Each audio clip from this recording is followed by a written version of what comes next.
So here we are at the LA Auto Show with the new F-Type from Jaguar. That's a fantastic car, and that goes back to the roots of the company, right? Yeah, absolutely. I mean, F-Type is really the ultimate expression of Jaguar's sporting DNA.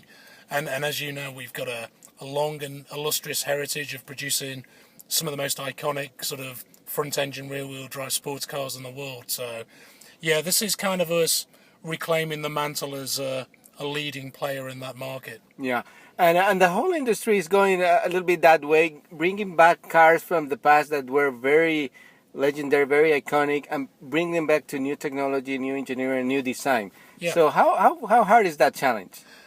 Well, it's funny. I've been asked that question a lot in the last couple of days. On the one hand, it's very easy because designing, because this car is a first principles design, so we designed it from scratch, a clean sheet of paper.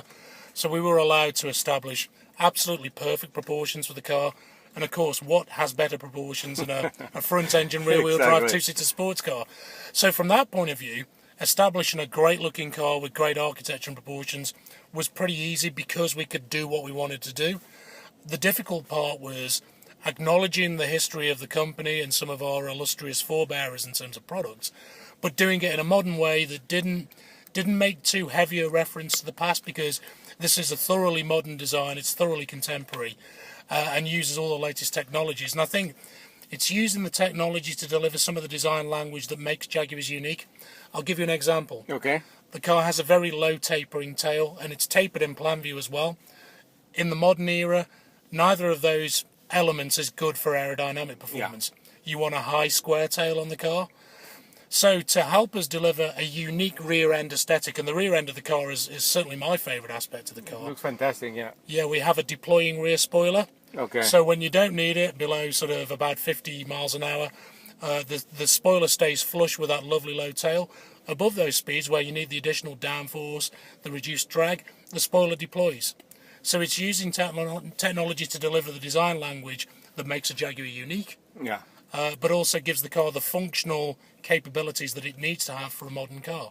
Absolutely. So the F-Type is a great addition to already a great lineup, because you have basically your whole lineup is brand new. I mean, yes, yeah. What's the oldest car now? The oldest car we've now got on the lineup would be the 2006 XK. Yeah, it's not very old at all. No.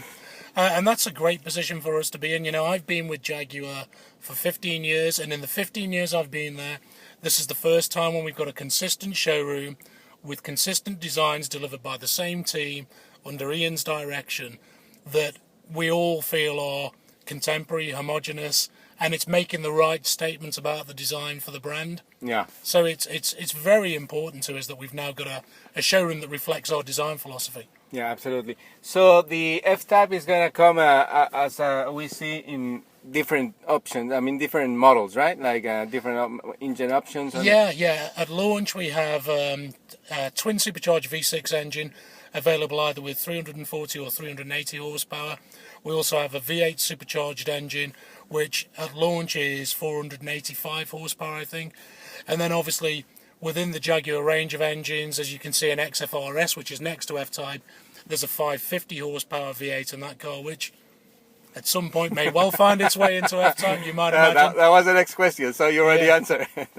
I can't say when, but of course, obviously, we have that engine to use when we want to use it. And it's a perfect car for it, I think, too. Yeah, and the performance of F-Type, the way that it handles and so on, is a massive step forward from even XK, because the car's got near 50-50 weight distribution, so it puts its power down to the road much more effectively. Great traction, so better acceleration, greater stability in the corners. I mean, the thing for me, obviously, you spend 4 years designing a car with the team, and you kind of know what it looks like, but you don't know how it drives until we build some real ones. When myself and the design team had the opportunity to drive the cars, it was a real revelation.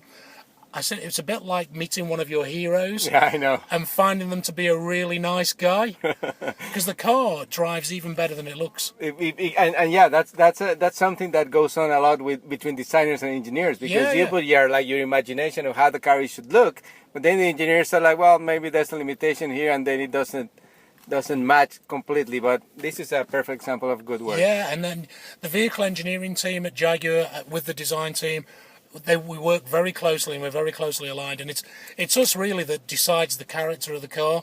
So the vehicle engineering team that do all of the chassis tuning and so on, they come into the design studio very early on and see what we're doing and go, okay, it looks like that, it should drive like this. We'll work with you. Yeah, exactly. So yeah, from my opinion, I honestly think the car drives better than it looks. Excellent. Well, that's a good compliment for your colleagues at engineering. Absolutely. Wayne Burgess, thank you very much. Designing from Jaguar, the new F-Type here at the LA Auto Show. My pleasure. Thank you. Thank you very much. Esto es Autos 060 y como digo siempre, no quiten la vista de la carretera y mantengan los oídos en Autos 060. Este programa fue una producción de National Latino Broadcasting.